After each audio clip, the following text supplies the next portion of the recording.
Nou, julle het nou gesien, obvious, ek het nou hierdie vreeslike stelling vanoggend, en dit is godsdiens of God se teenwoordigheid.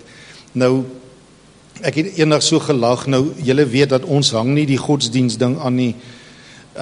Godsdiens is, ek sal nooit vergeet, toe ons nou op Bybelskool gekom het, het ons baie straatwerk gedoen, maar dit is nou uit die aard van die saak nou gesonde straatwerk gewees.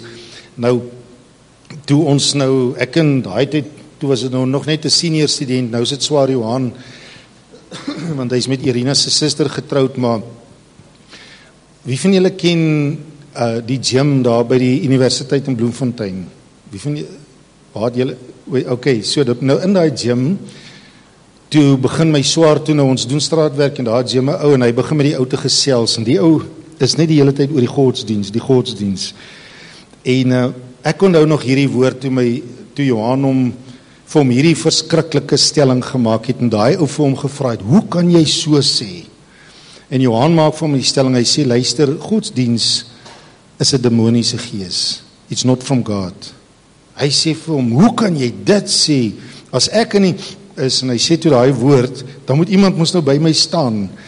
En maar ek onthou nog toe Johan vir hom gewys het die verskil tussen 'n verhouding met God, 'n lewende verhouding om God te ervaar, soos 'n man en 'n vrou 'n lewende verhouding het, en 'n ritueel. Want 'n ritueel ek meen dit steel die lewe. Nou, ek onthou nog, Irina het ander dag gesê, die uitdrukking gesê, one of the greatest signs of a dying church is, we never did it this way before. En ek onthou nog, een van die grootste dinge is, wat ek onthou het, is die enigste verskil tussen 'n groef en 'n graf.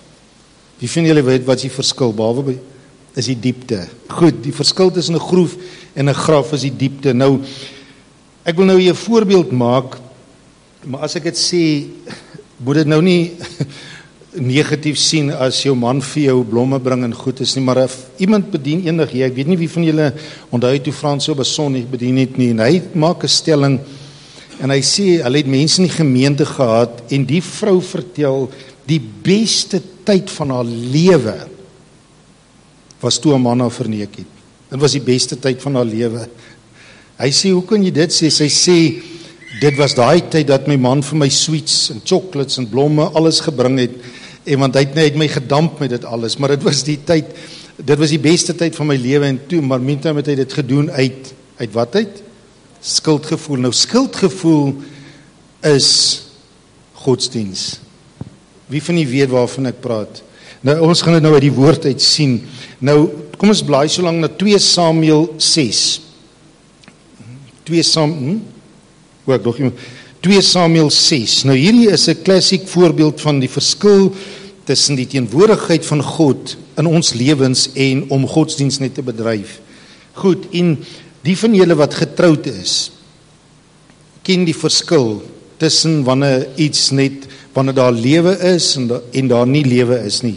Goed, nou ouens, in die Bybel noem ons, vir die van julle wat dit dalk nie weet nie, die Bybel praat van die ark van die verbond. Nou, die ark van die verbond was nou nie Noag se ark nie, dit was die ark, die Engels het die beste beskrywing daarvan, dit is ark, A-R-C. Nou, wie van julle manne wat hier sit, ken van sois? Nou, wie van julle weet wat is 'n arc welder? So, 'n arc welder beteken, jy aard 'n ding en daar's 'n connection, hy maak so bzzzt, stem julle saam? So, dit is die woord die ark, dit is die moderne begrip van die woordjie ark, die teenwoordigheid van God, wat beteken dis die konneksie of die verbintenis van Christ in us, daai teenwoordigheid van God. Goed, nou in die Ou Testament, van die vroegste tye af, toe die Here vir Moses die opdrag gegee het om hier se vlieg, en julle kan hom kom vang, want as ek hom gaan vang, ek sal ander dag sê, want daar op Walvisbaai het ek moes eendag 'n brommer gevang. Nou as jy 'n vlieg vang en jy breek sy vlerke af, dan is hy moes loop. Maar daai dag, toe was ek so kwaad vir daai brommer, ek het sy voete afgepluk en hom gelos. Toe vlieg daai ding, maar hy kon nie land nie. want hy het nie pote gehad nie. Toe ek het later so skuldig gevoel, toe daai ding hier voorbij vlieg, en hy is so moeg, en hy gooi net so elke nou en nou vlerkie, jou tongetjie hang so, maar hy kan nie land nie. Dit was, ja, ek het skuldig gevoel later, maar dit is wat ek met hierdie vlieg nou wil doen, as ek hom sou vang, so, maar in elk geval, so, die Here sê toe vir Moses, hulle moet 'n ark bou, en help my gou, wat was daai ark? Waarvan het daai ark gespreek? Die teenwoordigheid van God.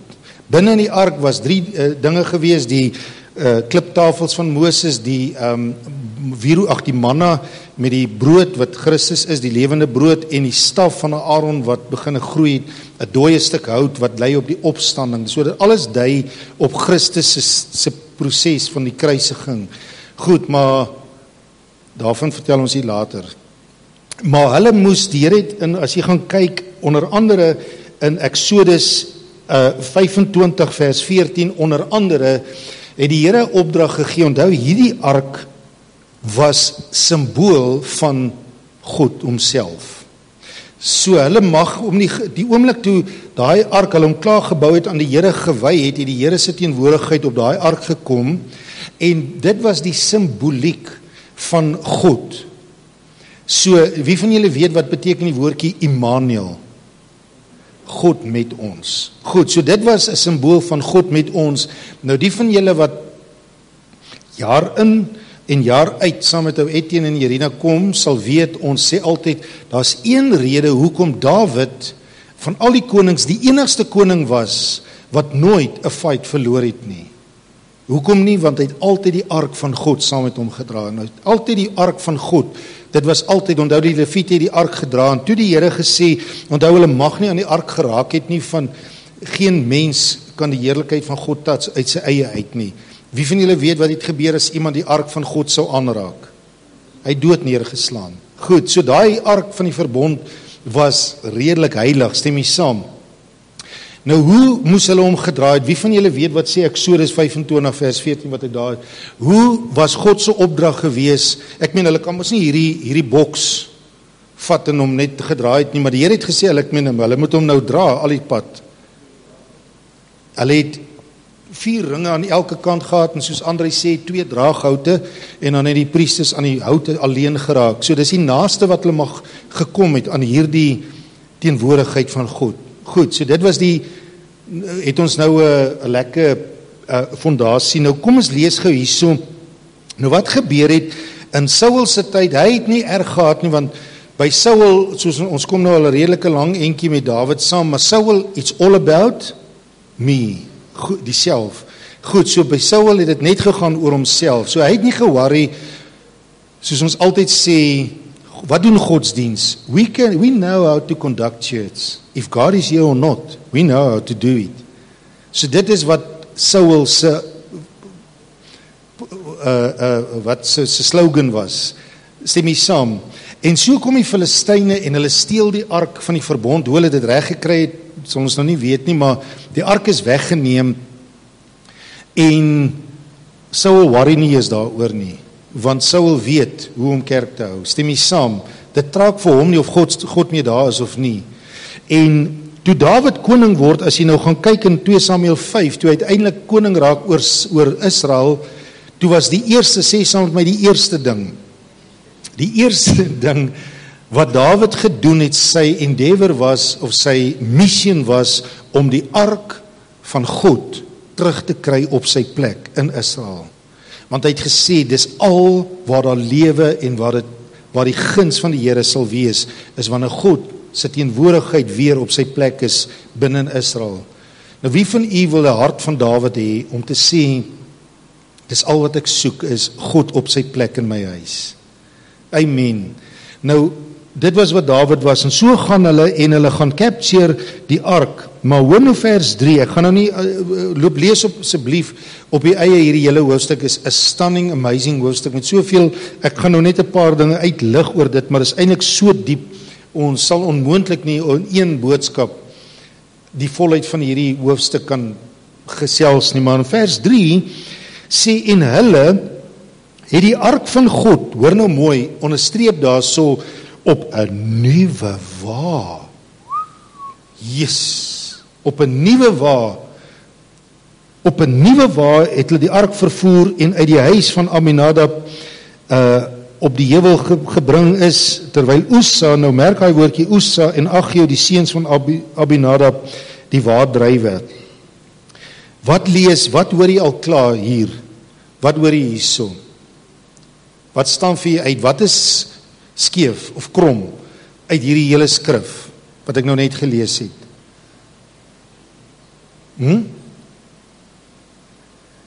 Is niks fout, lees jy niks fout hierso nie? Hier's 'n geweldige fout. Jesie, dat jy nou Natal toe moes gegaan het om dit toe nou geleer het. Het jy dit aan die ander kant geleer of het vlees en bloed jou dit aan of het die Heilige Gees dit in jou geopenbaar? Mooi, yes. Well done, man. Ouens, God se way of doing things was, en sy opdrag was op die skouers van die leviete, van die priesters, stem jy saam? En hier kom hulle, en hulle sit hierdie ark op 'n nuwe wa. Nou ouens, daai nuwe wa is straightforward godsdiens. Dit is wat godsdiens doen. Nou ek het hier geskryf, onthou dit is totally in teenstelling met wat God se opdrag was in Eksodus 25 en ons gaan nou lees daai, hoekom ek daai 1 Kronieke 15, onthou hierdie is net soos die Matteus, nie Markus, Lukas en Johannes evangelies is, kan lees u Samuel en Kronieke saam, want dit is dieselfde gebeurtenisse. Die een is deur 'n priester geskryf, naamlik Esra, en die ander een is deur 'n profeet geskryf, naamlik Jeremia. Goed, so hierdie deel Jesaja en Samuel het Jeremia geskryf en Esra het die kronieke weergawe geskryf, maar as jy dit saam lees, kry jy 'n baie groter prentjie van wat eintlik hier gebeur het. So 1 Kronieke 15 sê daarso die rede was dat Dawid moes gaan naspeur het na die tyd. Hoe? Onthou, Dawid het nie geweet hoe moes dit gebeur het nie, en al wat hy gebeur het, al wat hulle geleer is in die Saul se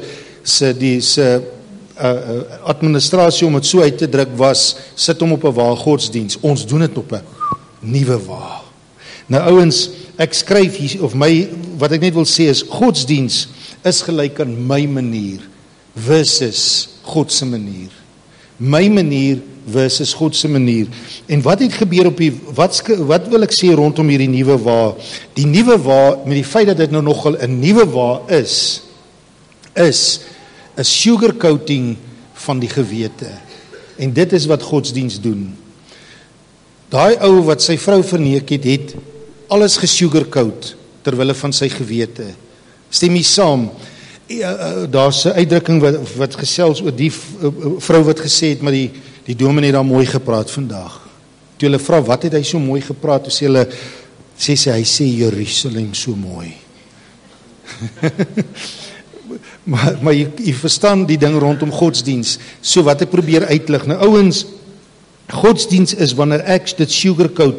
Een van die gruesomste voorbeelde vir my in die Bybel is die volgende. In Numeri 21 lees ons 'n fenominale ding. Wie van julle weet wat staan in Numeri 21? Mooi, julle is oulik. Van die slange wat die Israeliete gepik het in die woestyn. Goed, en wat het gebeur? Waarvan spreek 'n slang? Die duiwel, die gif is die sonde, en dit het die Israeliete gepik, maar wat het gebeur? Wie van julle weet, wat het die Here vir Moses gesê? Daar's iemand wat in die mediese is. Hy moet 'n slang aan die paal maak, en dis hoekom die mediese 'n slang het wat teen die paal is. Mense besef dit nie. Dit kom daarvan. En wie was die slang aan die paal? 2 Korintiërs 5 vers 21. Jesus was die slang aan die paal. Wow, hy het die daad van sonde geword, sodat ons, en waarvan spreek koper? Hy moes 'n koperslang maak, en koper spreek van oordeel en judgment. Goed, dat elkeen wat na die slang aan die paal kyk, het gesond geword van die gif. En dit is mos van die sonde, van ons sondeval. Stem jy saam? Goed, so, wow, dis 'n amazing voorbeeld wat die Here self daar gebeur het. En wat staan in Johannes 3 vers 16? Want so, Jesie, mooi. Wat staan in Johannes 3 vers 14 en 15, net voor 16?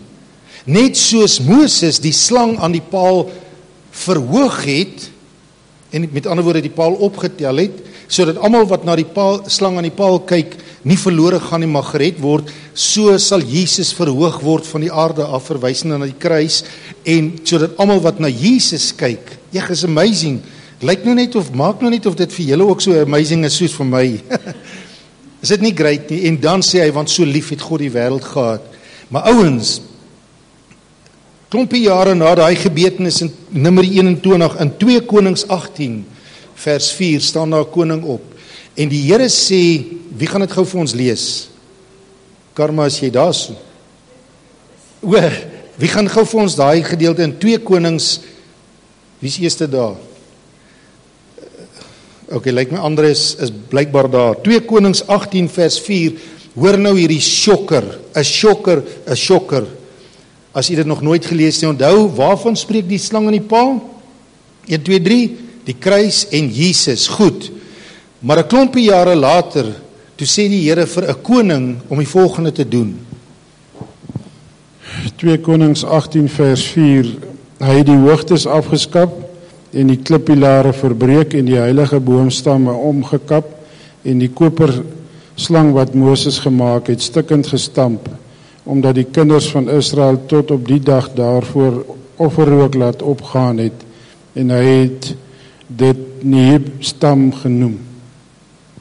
Wie van u sien dit as 'n shocker?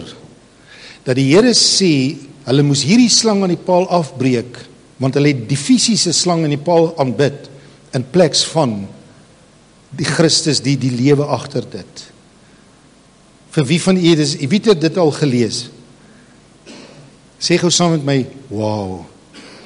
Dan sê dit agteruit ook, wow. Stem jy saam? Maar vir wie van u kry 'n prentjie van vandag? Wat is die verskil tussen die vorm en die lewe agter dit? So dit is wat ek bedoel by God se teenwoordigheid versus 'n vorm, versus godsdiens wat 'n vorm is. Wat het Jesus vir die Fariseërs gesê? Julle het die gedaante, help my gou, van godsaligheid, maar die krag daarvan verloor. Julle het die gedaante van die godsaligheid. Wie van julle het die dinges gekyk? Ek's nou 'n bietjie van die punt af, maar daai Chosen. Wie van julle het dit Chosen gekyk? Nou, daar was 'n ding wat afgespeel het van Nikodemus, die hoofpriester, voor hy by Jesus uitgekom het. En toe was daar 'n vrou wat duiwelbesete was. Wie van julle het daai sien? En toe probeer hy met allerlei tricks en gimmicks hierdie vrou bevry, maar hy was so vreesagtig. En toe het dit hom laat besef, maar by Christus alleen, by hom is die lewe. Christ in me, the hope of glory. Nie allerhande goetertjies nie, stem jy saam? Nou ouens, vers 6 sê, en toe hulle by die dorsvloer van Nagon kom, met Ussa sy hand uitgesteek na die ark van God, en dit vasgehou, want die osse het gestruikel. Nou die osse in die Bybel spreek altyd van, die Engels sê 'n mooi woord, hy sê the carnal, of die vlees. Goed, osse spreek van ek, my, en wie van julle weet, wat beteken die naam Ussa? Die naam Ussa beteken letterlik die krag van 'n mens.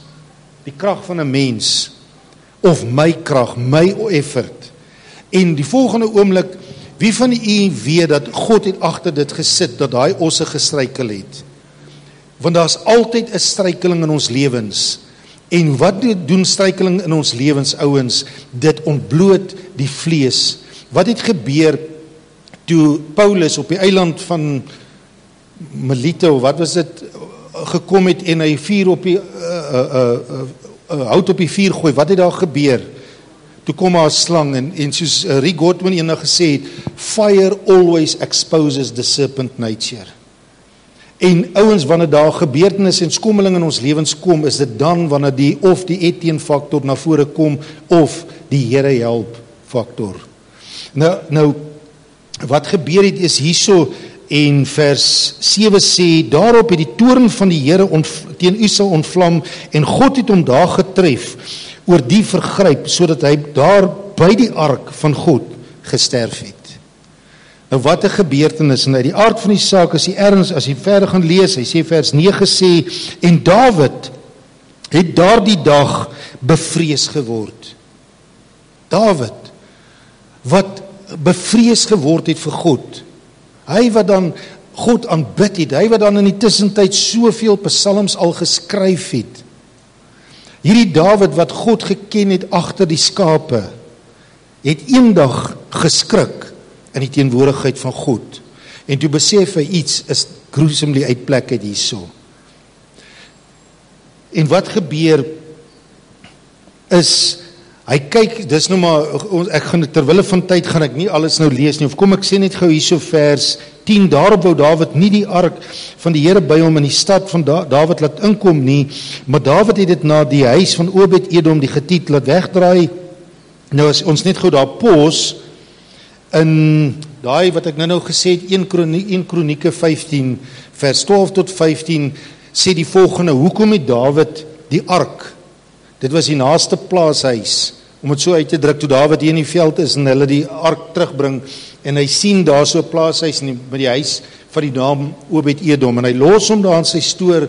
Nou daai gedeelte in 1 Kronieke 15, vers 12 tot 15, sê, Dawid het eers teruggegaan, en hy het laat naspeur, wat is God se manier om het te laat doen, voordat hy teruggekom het. En baie keer, hoe kosbaar is dit nie, dat ons eers sê, Here, as die Here Jesus dit gebid het, Here, nie my wil nie, maar U wil.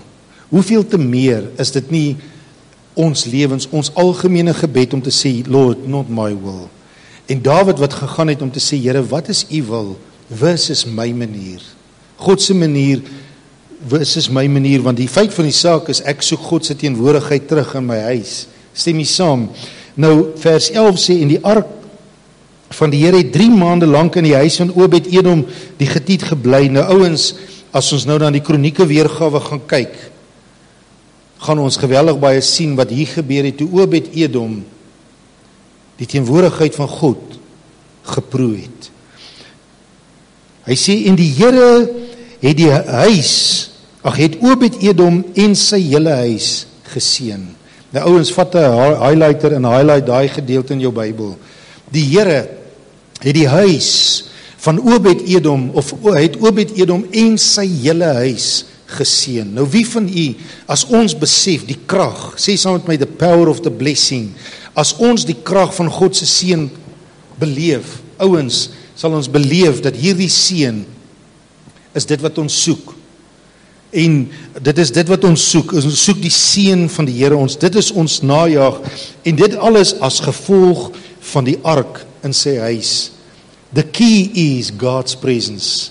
Nou ouens, die wonderlike van dit alles is, en toe aan Dawid vers 12, aan die koning meegedeel is, die Here het die huis van Obed-Edom en alles, sy kinders, sy dinge, sy osse, sy plaas, galo, hy het alles geseën wat aan hom behoort. Hy het dit geseën, luister mooi, terwille van die ark van God, het Dawid gegaan en die ark van God met vreugde uit die huis van Obed-Edom na die stad van Dawid gebring. Nou as jy na die ander kronieke deel gaan kyk, het hy eintlik daar vir hom gesê, Obed-Edom het gesê, vir Dawid gesê, ek het gemerk, mag u dit merk ouens, mag daai opmerking in jou lewe wees, skielik is die blessing van God weer in my huis. En hy sê, ek het gemerk, vanaf daai boks op my plaas gekom het God my geseën. Hy het gesê, o Dawid, hoor nou hierdie woorde, as jy hierdie boks van my plaas af wegvat, wil ek nooit weer op hierdie plaas wees nie. Ek sal alles doen, ek sal agter u aangaan, ek het daai boks geproe. Dank God, in die Nuwe Testament is God nie net in 'n boks nie, stem jy saam, hy is in ons, hy is oral in ons. Maar ouens, toe Obed-Edom daardie boks geproe het en die effek van God se seën op sy huis beleef het, en hy het gesê, ek sal enige iets doen, as Dawid, toe hulle die tempel herstel en alles doen, toe sê Dawid, wie is daar wat voorsangers in die huis van die Here sal wees? Dan steek Obed-Edom sy hand op, dan sê ek sal. Wie is daar wat toilette sal skrob? Dan steek Obed-Edom in sy hand en sê, ek sal. Wie is daar wat dit, wat dat? Oral as het gegaan het rondom hierdie boks, daar waar Obed-Edom nie dit self kon doen, het hy gesê, my seuns sal dit doen, maar enige iets, solank ons net naby hierdie boks kan wees. My plaas is ek nie eens meer op nie. Wow, kan jy sien dat hier moes iets groters gewees het aan hierdie boks, as net bloot, dis net 'n fisiese boks. Stem jy saam? Hoe kon Saul nie erg gehad het aan die teenwoordigheid van God nie?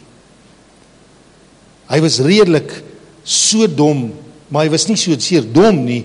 He was misled because of the carnal mentality.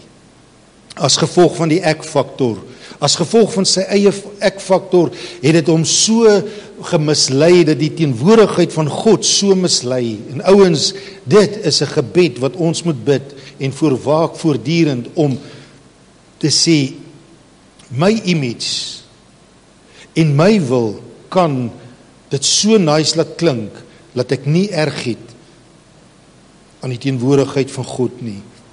Nou, sê weer?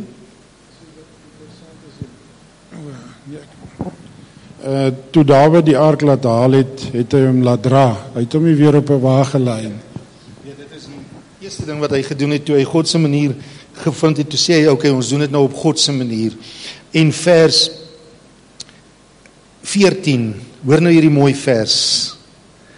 En Dawid het met alle mag gedans voor die ark van die Here. Dawid het met alle mag gedans voor die ark van die Here. Nou ouens, wie van julle ken vir Matt Redman, die sanger? Maar almal ken sy liedjies. Ons het een van sy liedjies gesing vanoggend, All Who Are Thirsty. Wat het Matt Redman nog gesing? Bless the Lord, oh my soul, oh my soul. So Matt Redman het ook 'n song geskryf hier in die vroeë 90s, laat 80s. Ons het dit baie tyd, deur die tyd in die jeug gesing. I will dance, I will sing, to be mad for my king. Nothing more is hindering this passion in my soul. Niemand hom ooit onthou nie. And I'll become even more undignified than this. Na, na, na, na, na, na. Yay! Dan skree. Nou dit is wat Dawid, dis die woorde van Dawid. En hy sê, en hy dans, sê saam met my met alle mag. Nou ouens, as ons gaan dink aan die grootsheid van hierdie skrif, met alle mag. Sê gou saam met my, met alle mag. Het u geweet, hy het so gedans, dat as jy na die ander weergawe kyk, dat sy klere van hom afgeval het. So het hy gedans. Nou my vraag is, ek het vandag gevraag hier, en sê, wil ons weer so bly wees, omdat God se teenwoordigheid in ons huis is, soos dit moet? Daai gevoel van, ek het geen worry, ek het geen bekommernis nie, daai gevoel van your presence, daar's niks, there's nothing that can match your presence. Ouens, ek sal nooit vergeet, een van die kosbaarste belewennisse, en ek het dit al genoem, die jare, wat ons nie altyd besef nie, want ons vat dit baie keer for granted. En ek onthou net van die beweging van die Heilige Gees. En een aand, was daar 'n vrou gewees, wat uit die okkulte gekom het. En ons het kerk gehou, en daai aand toe manifesteer daai duiwels in daai vrou, en ons het bevryding gedoen. En mense het intussen tyd huis toe gegaan, en was later daar gewees. Maar die musiek het nie agtergrond, en daar was 'n paar mense nog, wat in die kerk nog was, en God net so aanbid het, en die presence net beleef het. En ons kom met daai vrou uit die bidkamer uit. En daai vrou sê, is dit wat dit beteken om die teenwoordigheid van God te beleef? Sy sê vir ons, ag kom ons gaan nie nou huis toe nie, asseblief. Sy sê, is dit, sy sê, ek voel lig, ek wil hier wees. Kan jy verstaan hoekom Petrus hulle gesê, toe die Here by die verheerliking op die berg, toe Petrus gesê het, kom nie, ons gaan nie nou huis toe nie, kom ons bly nog 'n ruk hier. Wie van julle weet, wat was Petrus se woorde gewees? Hy sê, want hier is dit lekker. Het jy dit gelees al wat Petrus gesê het, toe die hemel net vir 'n stukkie oopgegaan het, en hulle die verheerliking op die berg gesien het, toe sê hulle vir Jesus, kom ons bou hutte hier, en toe sê hy, kan ons nog 'n bietjie, kom ons sê hierdie woorde, kom ons quoteer dit gou. Here, kan ons nog 'n rukkie hier bly, want hier is dit lekker. 1, 2, 3, Here, kan ons nog 'n rukkie hier bly, want hier is dit lekker. Ouens, Etienne en Irina het die lekker van kerk beleef. Etienne en Irina het die sleg van kerk beleef. Ons het hom in al sy vorme beleef. Daar's niks so sleg soos buite God se teenwoordigheid nie. Daar's niks so lekker soos die lekkerste tyd binne op die regte tyd op die regte plek in seisoen in jou lewe. En dit is nie beperk tot 'n Sondag nie. Dit is wat God se wil is vir jou huis. Dat jy daai teenwoordigheid van God in jou huis sal hê. Ouens, vers 16 Vers 15 sê, en Dawid het die hele huis van Israel dan die ark van die Here met gejuig en basuingeklank opgehaal. Vers 16, toe die ark van die Here die stad van Dawid inkom, kyk Michal, nou ek gaan nou terugkom na hierdie gedeelte, kyk Michal, die dogter van Saul, onthou, die dogter van Saul, Dawid was met Saul se dogter getroud, Jessie, what a match. Goed, hierdie ou haat hom, maar hy gee hom sy dogter, hy sy skoonpa. Ons sal nou nie by daai grappies kom nie, maar in elk geval, toe kyk sy juis deur die venster en sien die koning van Dawid huppel en dans voor die aangesig van die Here en kyk nou na hierdie vreeslike woorde, sy het hom in haar hart verag. Ouens, die vlees sal altyd, kyk maar op Facebook, ek gaan nou nie name noem nie, maar daar is bewegings wat alle werkinge van die Heilige Gees as van die duiwel aankla. En almal is van die duiwel behalwe hulle self. Maar ouens, dit is altyd die carnal, die vleeslike faktor sal altyd die werk wat God in, kom ons, met wie ploeg ons nou? Met Magiel, as dit okay is. Magiel het 'n belewenis van God. En wanneer hy 'n belewenis van God het, sal die een, nou nie die een langs om sy broer nie, maar sal iemand anders altyd dit veroordeel. Ouens, die ander dag is ons by oom Bennele, toe ons van Bloemfontein af teruggekom het, en ons sit met oom Bennele gesels, en so gesels, en hy het vra oor aanbidding en alles, want onthou, en ons begin 'n gesels oor diening van, om in dit te wees. Dis maklik om te oordeel as jy dit nie deel is van dit nie. Want van die vroegste tye af, ek meen, wie van u weet dat selfs na die opstanding van die Here Jesus, het die Fariseërs, wat het hulle gedoen? Hulle het geld aangebied vir mense om stil te bly en te sê iemand het in die nag sy lijk kom haal. So die vleeslike faktor dit sal altyd daar wees. Solank ons op aarde is, sal daar altyd 'n geveg wees teen die werking van die Gees. En Irina vertel vir hom Bennele van 'n belewenis met die Toronto Blessing daai jare en die Heilige Gees so kragtig uitgestort is. Toe vertel die ouens van Hatfield ons een aand wat hulle 'n soaking meeting gehad het waar mense net voor die teenwoordigheid van God gewees het. En daar's 'n vrou wat die aand op die mat lê en sy slaan op die mat en sy sê Jesus, nee, Jesus, nee. En hulle besef in aanhalingstekens dis 'n demoon. Want net 'n duiwel kan vir Jesus sê nee. Dis 'n rebelse gees, hulle sak op daai ou girl toe en hulle begin die duiwel te bestraf.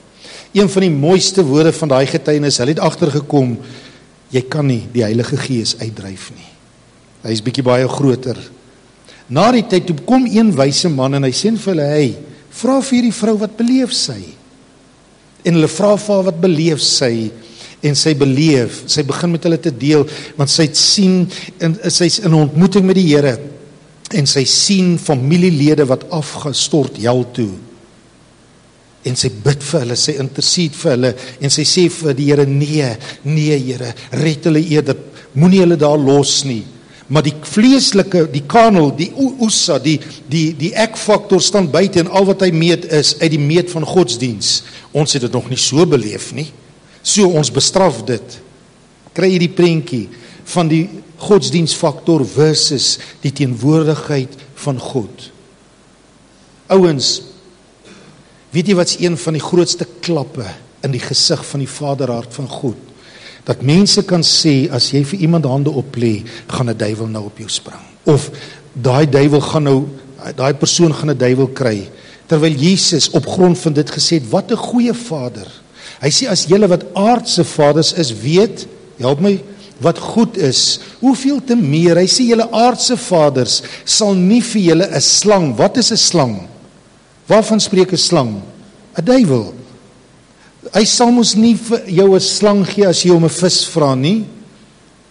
En dan sluit Jesus hierdie woorde af, hy sê, net so, sê saam met my, net so, sal julle Pappa, die Vader, vir julle die Heilige Gees gee, as julle hom vra.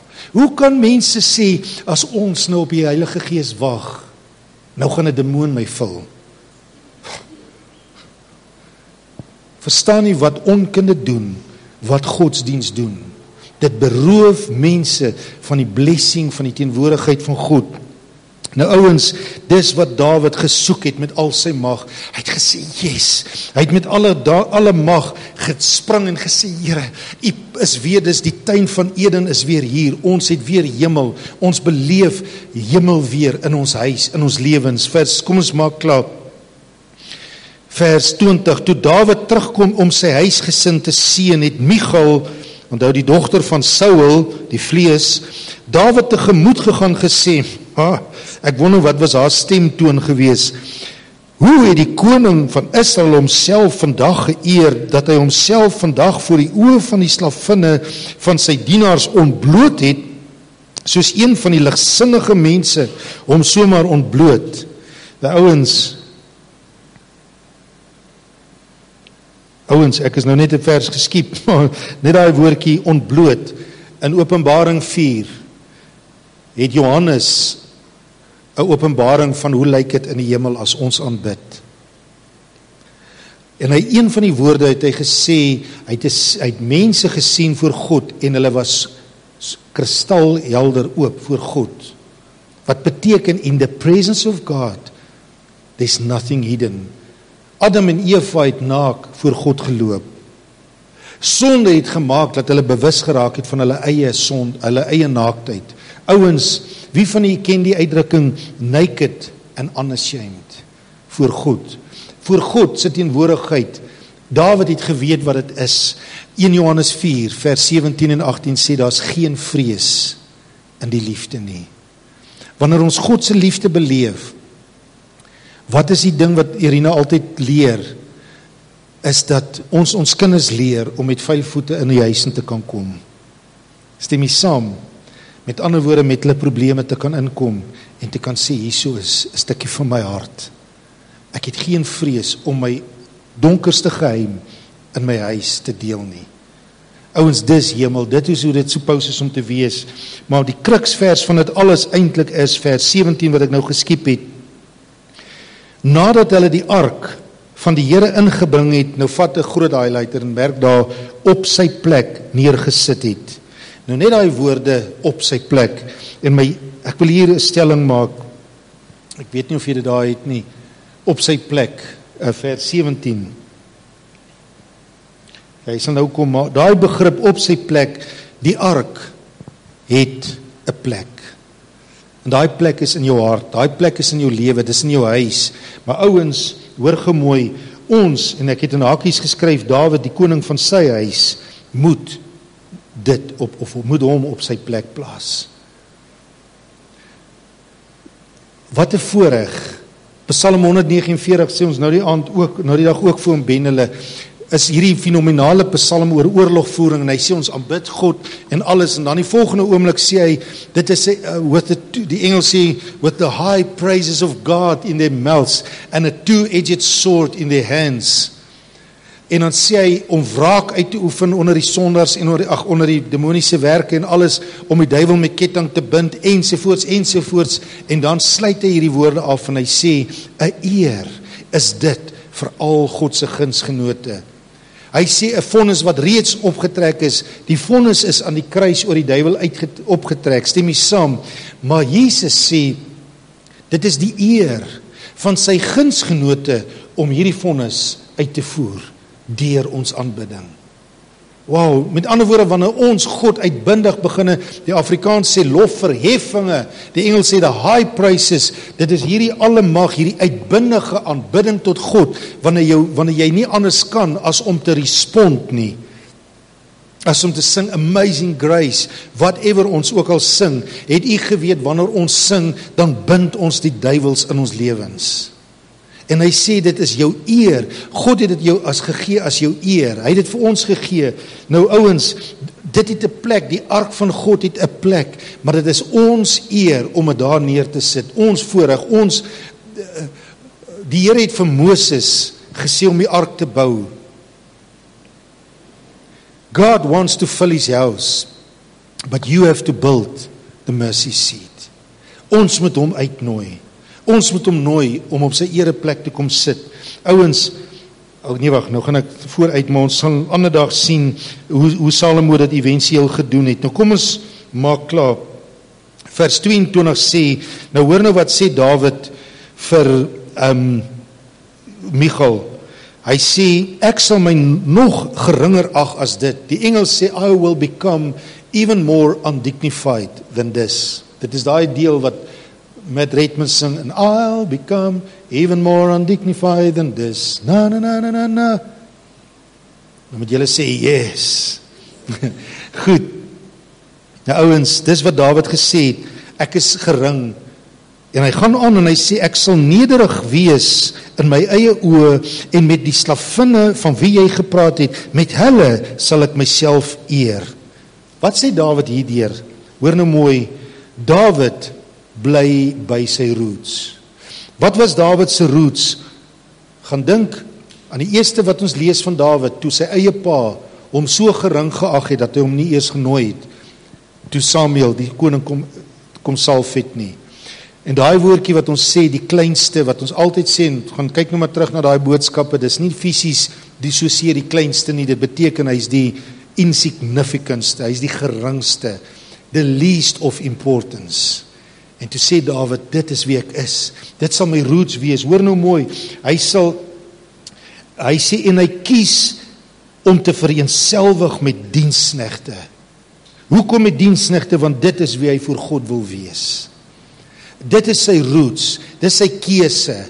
En Dawid sê, dit is wat ek voor my oë, ek sal myself kyk as nederig voor God, ek sal my gering ag, ek sal my nog geringer ag, selfs al het my pa my nie eens genooi, toe my broers genooi is nie, ek sal myself nog geringer ag as dit. Hoekom? As gevolg, I've tasted the glory of God. Wie van julle weet wat Dawid gesê het? Taste and see, smaak en sien dat die Here goed is. Ouens, kom ons sluit af by hierdie verskriklike gedeelte. Vers 23 sê, en Michal, wat het sy gedoen? Vers 17, sy Dawid in haar hart verag. Judgment, Jesaja 58 onder andere sê, hoekom ervaar ons nie die seën van die Here nie, ons doen dit. Like julle as ek dit doen nou. Die uitsteek van die vinger, judgment. En hy sê, as jy die uitsteek van die vinger van jou verwyder, sal die teenwoordigheid van die Here weer terugkeer na jou huis. Jesaja 58. Michal het Dawid gejudge. Sy het dit nie gesê soseer nie, sy het hom in haar hart verag. En wat gebeur wanneer mense in huwelike mekaar verag? Want dit is waarop ons begin het vandag ouens, om te sê, 'n huwelik het of lewe of nie lewe nie. En waar begin alles? By die veragting in die hart. Met ander woorde, iets wat 'n stille dood besig is om te sterf. En hoor nou die gevolg is, en Michal die dogter van Saul het tot die dag toe van haar dood geen kind gehad nie. Die gevolg van judgment in ons harte teenoor die beweging van die Heilige Gees is geestelike onvrugbaarheid. En ons sien dit in ons lewe, in hierdie lewe. Geliefdes, daar's 'n geweldige vraag altyd oor wat is die sonde teen die Heilige Gees? Maar het u geweet, wat was die konteks wat Jesus gepraat het oor die sonde teen die Heilige Gees? Ek gaan my vrou nou, moet ek jou vra, want jy weet dit, maar wie van u weet, wat was die konteks wat Jesus gepraat het van die sonde teen die Heilige Gees?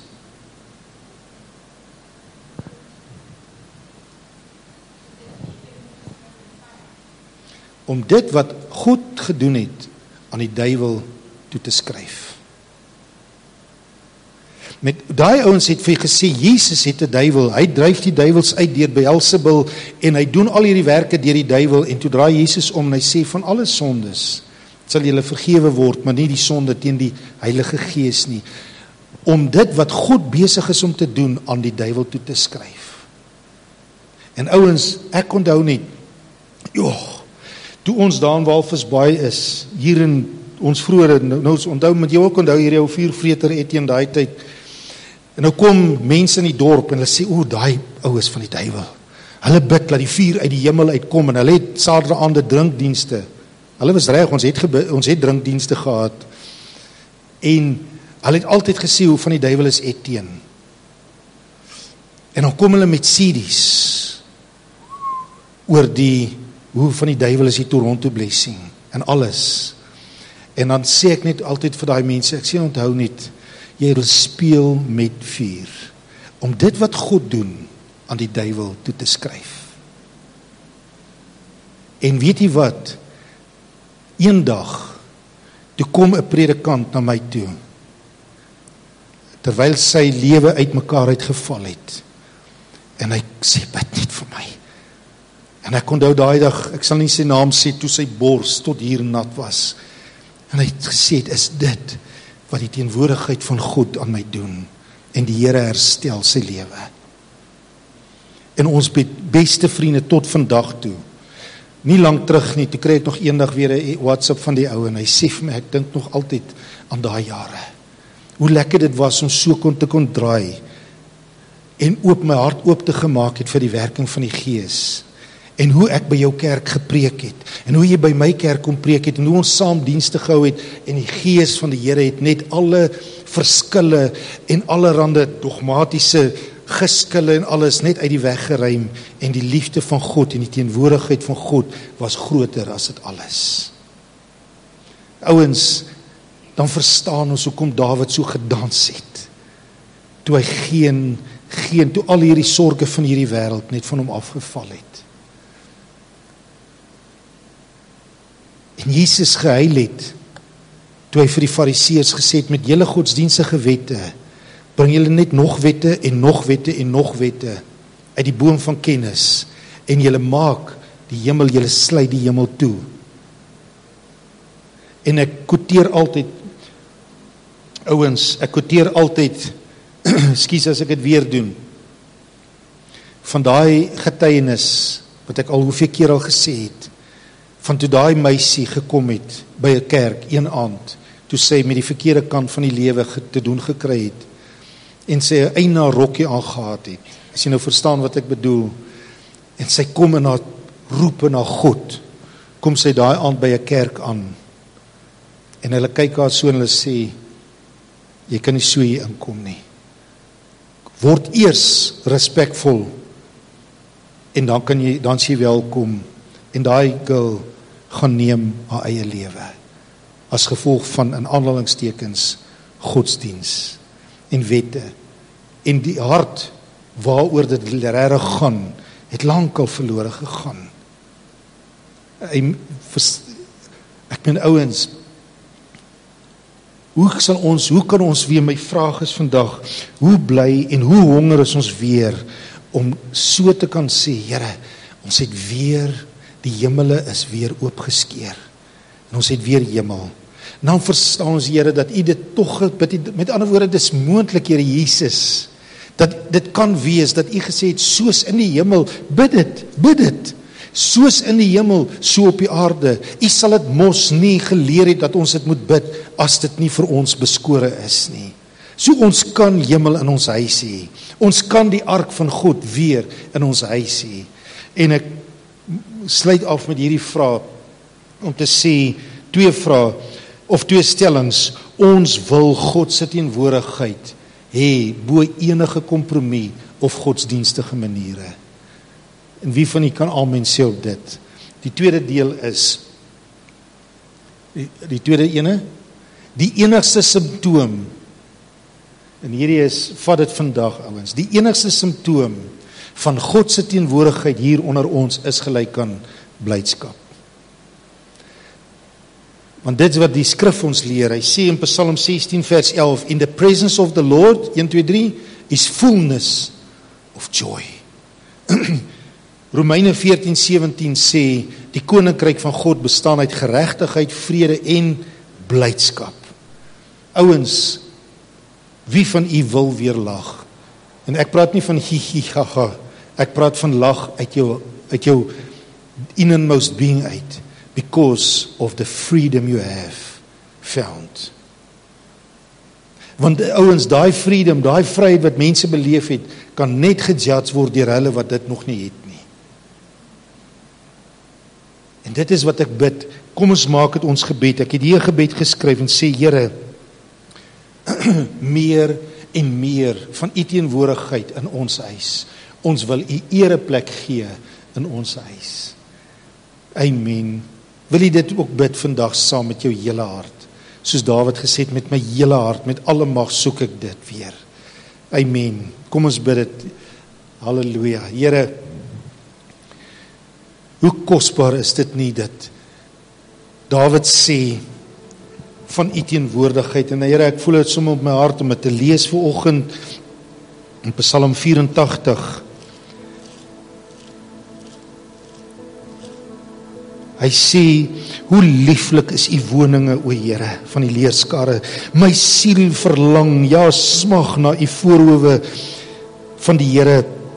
My hart en my vlees jubel tot die lewende God. Selfs van die mossie 'n huis en die swaalkie 'n nes vir haar, waar sy haar kleintjies kan neerlê, naamlik u altare. Here van die leerskare, koning, my koning en my God.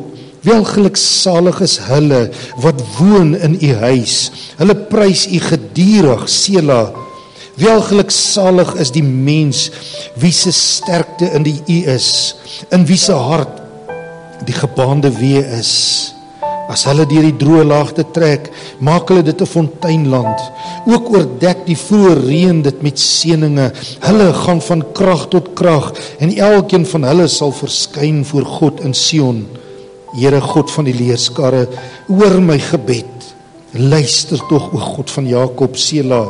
O God, my skuld, en kyk en aanskou die aangesig van u gesalfde. En hier is daai beautiful skrif. Want een dag in u voorhoewe is beter as 1000. Ek wil liewer op by die drempel staan in die huis van by God, as om te woon in die tente van goddeloosheid. Want die Here is 'n son en die skild, en die Here sal genade en eer gee. Hy sal die goeie nie weghou aan die wat in opregtheid wandel nie. Here van die leerskare, welgeluksalig is die mens wat op u vertrou. En ek lees net weer hierdie vers 11. Want 'n dag in die voorhoewe is beter as 1000 in die tente van goddeloosheid. En Here, daar's daai lied wat gesê het, better is one day in your presence than 1,000 elsewhere. Better is one day in the presence of God than 1,000 elsewhere. En Here, ek dink dit was Billy Graham wat gesê het, sonder die Heilige Gees het die kerk hype nodig en koekies en allerhande entertainment om mense te trek kerk toe. But your presence is what we want. Wil jy nie vir die Here vra, Here, as mense in my huis instap, sal hulle ook daai vrede ervaar? Sal hulle ook sê, is dit wat julle bedoel by dis lekker hier? Is dit wat Petrus gesê het? Dis lekker. Kom ons bly nog 'n bietjie hier. Here, hoeveel keer sê manne, hulle wil wegbreek net uit hulle huise uit. Hulle wil net 'n breekie vat. Hoeveel keer sê vrouens, ons het net nodig om bietjie weg te kom. Maar Here, en ons verstaan hoekom mense dit sê, sonder om enige iets daaraan te sê. Maar jy, man van God wat hier sit, ek wil sommer so frank wees om dit so uit te druk en nie te vra, kan ons nie opstaan en huise, gesinne mekaar net vashou vir 'n oomblik. Kom ons staan op huisgesinne en dan bid ons hierdie saam en sê, Here, kom in my huis. Kom in my huis.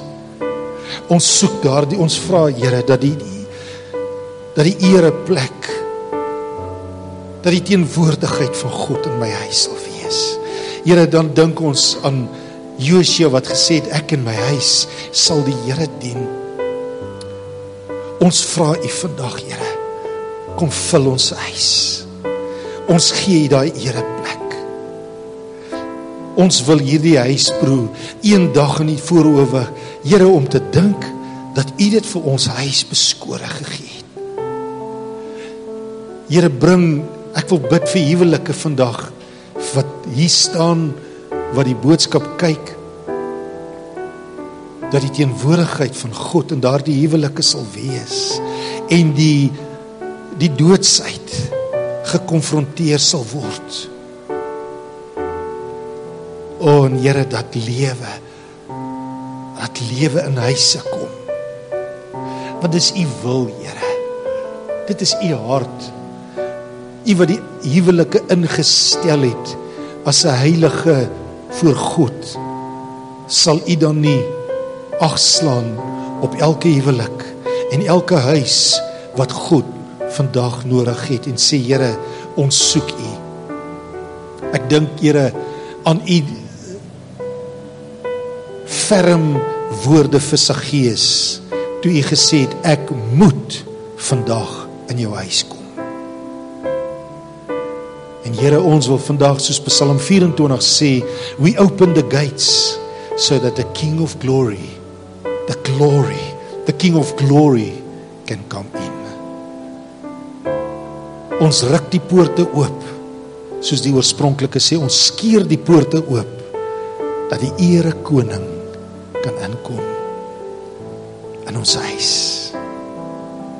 In Jesus naam. In Jesus naam. We want your presence, God. Hallelujah. Hallelujah. Hallelujah. Amen. Amen. Hallelujah. God is good. Yes, so ons bemoedig hier somme, gaan lees somme weer Psalm 24 ook. Yes, amen. Hallelujah. Gerrit, sal jy vir ons afsluit? Ek hoor, toe jou vrou hier kom te sê, jy bid mooi deesdae.